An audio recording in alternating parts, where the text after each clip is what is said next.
Bienvenidos a Daniel y Apocalipsis.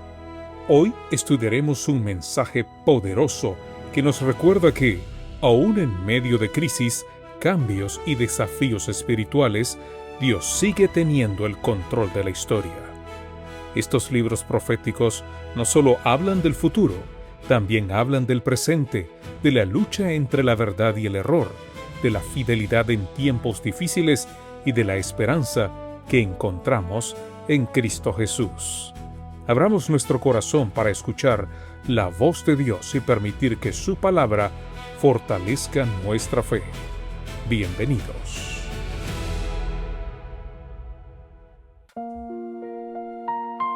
Saludos amigas y amigos, qué privilegio estar con ustedes.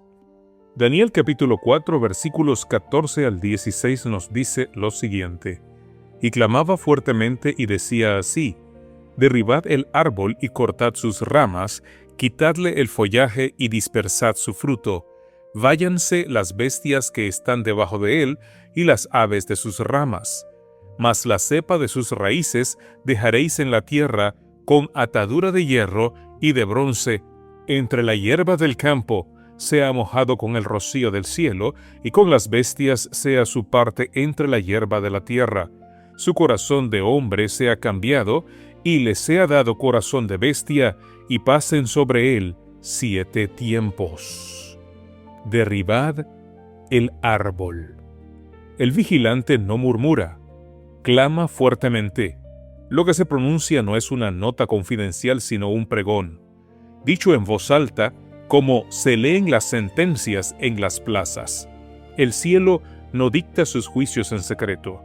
Vienen luego 5 imperativos en cascada: derribad, cortad, quitad, dispersad, y después la orden de dispersación de los que vivían del árbol. Váyanse las bestias, váyanse las aves. La demolición sigue exactamente el orden inverso de la descripción anterior. Lo que se había levantado, rasgo por rasgo, se deshace rasgo por rasgo, hasta que del retrato entero solo queda el suelo. Y nótese quiénes salen huyendo: los que nunca plantaron nada y solo recibían. Cuando cae una vida grande, otros pierden la sombra. Ninguna caída es un asunto privado.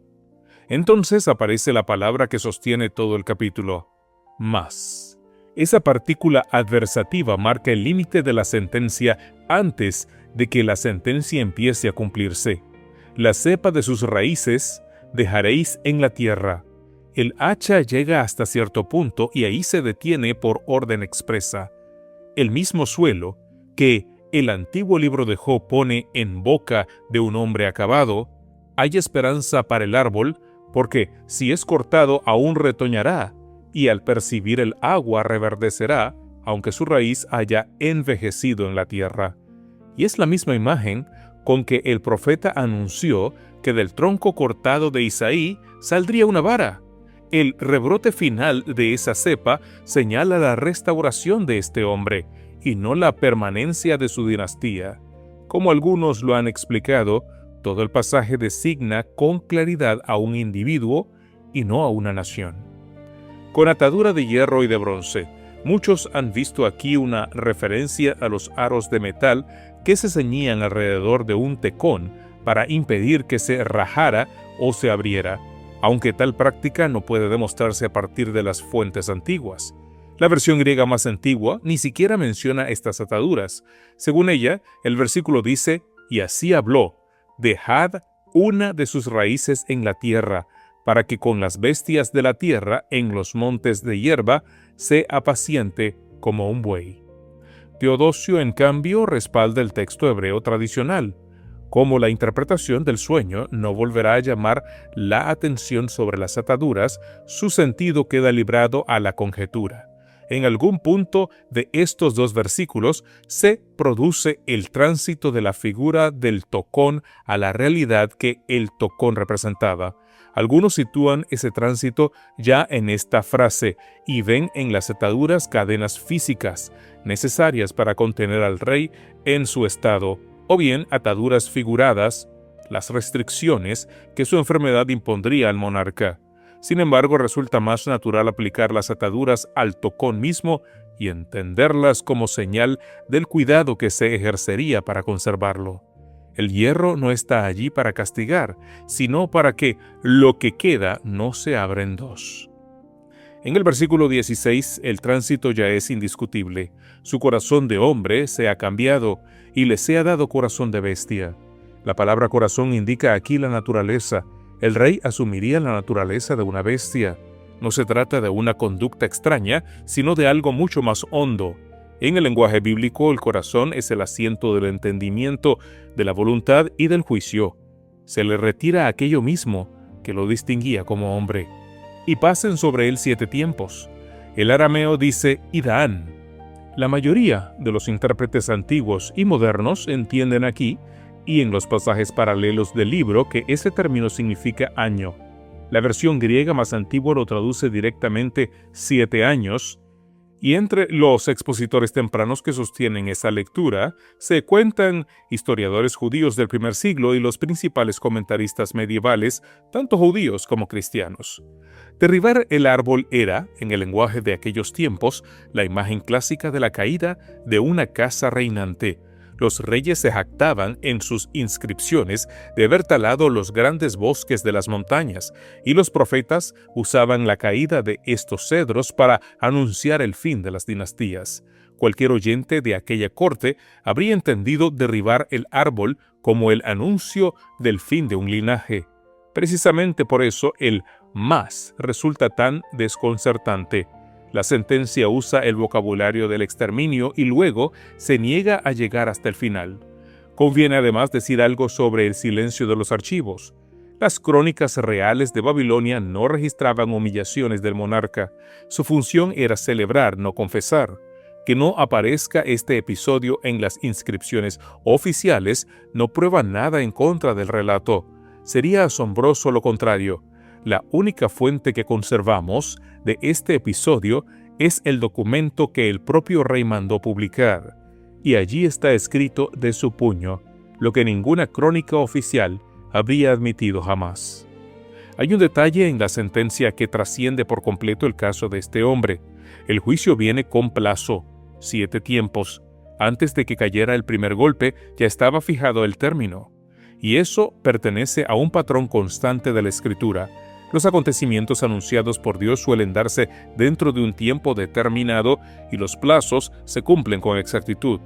Los 120 años antes del diluvio, los 7 días que lo precedieron y los 40 días de lluvia anunciada, los 400 años de peregrinación de la descendencia de Abraham, los 3 días de los sueños del copero y del panadero, los 7 años del sueño de Faraón, los 40 años en el desierto, los 3 años y medio de sequía, los 70 años de cautiverio, estos 7 tiempos sobre un rey y las 70 semanas determinadas sobre el pueblo judío. Todos esos acontecimientos fueron alguna vez solo profecía y todos se cumplieron conforme a lo predicho. Esa cadena es una evidencia que afecta profundamente la mente de quien la examina. Dios no habla en generalidades. Él mide. Si midió con precisión la humillación de un monarca pagano, mide igualmente todo lo que ha anunciado.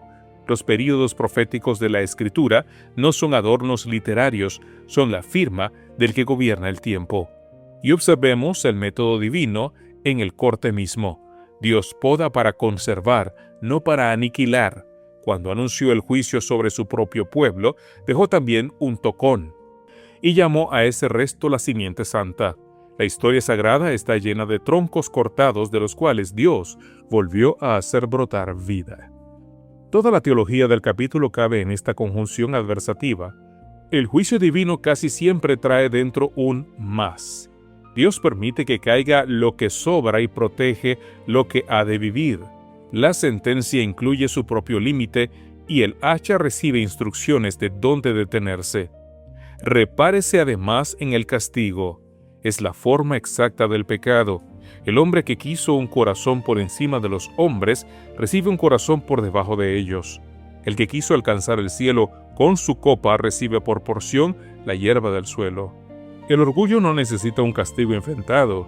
Basta con dejar que llegue hasta su conclusión lógica. Quien pretende una naturaleza superior a la humana termina descubriendo una inferior. Y hay aquí una verdad que consuela y que estremece a la vez. El corazón, es decir, la naturaleza, solo Dios puede cambiarlo. Aquí lo cambia hacia abajo como disciplina, pero esa misma potestad es la que promete en el Evangelio quitar el corazón de piedra y dar un corazón de carne. El que puede transformar una naturaleza en juicio es el único que puede transformarla en gracia. Finalmente, el rocío, aún caído, aún sin entendimiento, aún entre la hierba, cada noche el cielo seguiría tocándolo. La sentencia lo despojó de todo menos de la visita silenciosa de Dios. Cuando Dios corta en tu vida, mira dónde detiene el hacha. Nunca llega hasta la raíz. Lo que Él quita es siempre lo que te está matando, y lo que deja es siempre lo suficiente para volver a empezar. Aprende también a leer tus ataduras, aquella limitación que resientes, la puerta que no se abrió, la salud que ya no rinde igual, el puesto más pequeño del que esperabas. Bien puede ser el aro de hierro que impide que te partas en dos. No todo lo que aprieta es castigo, hay abrazos que se sienten como cadenas. Recuerda que tu caída arrastraría a otros. Bajo tu sombra hay bestias y aves, gente que se sostiene de lo que tú das sin que tú siempre lo notes. La fidelidad personal nunca es un asunto exclusivamente personal. Y cuida el corazón, no la fachada. Lo que aquí se juzga no es una conducta sino una naturaleza.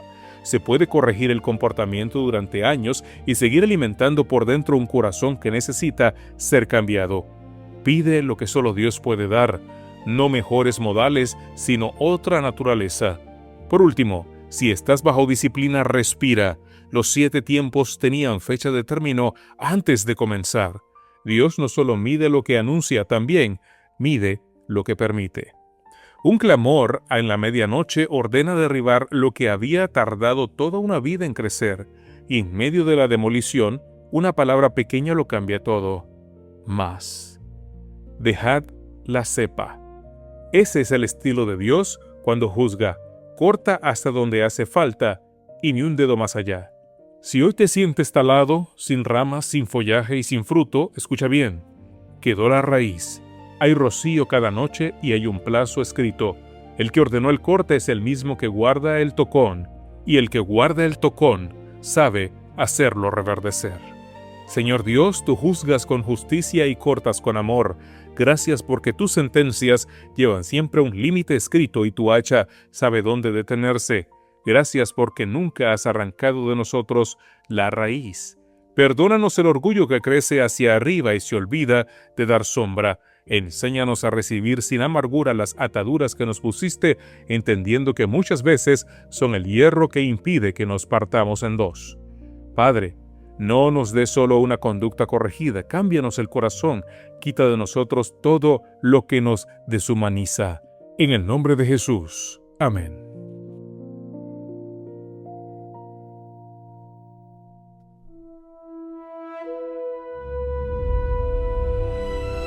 Gracias por acompañarnos en este estudio de Daniel y Apocalipsis. Que el mensaje de hoy nos motive a permanecer firmes, confiar más en Dios y vivir con esperanza aún en medio de las pruebas. Recordemos que los reinos de este mundo pasarán, pero el reino de Dios permanecerá para siempre. Hasta nuestro próximo encuentro, que el Señor bendiga tu vida y fortalezca tu caminar espiritual.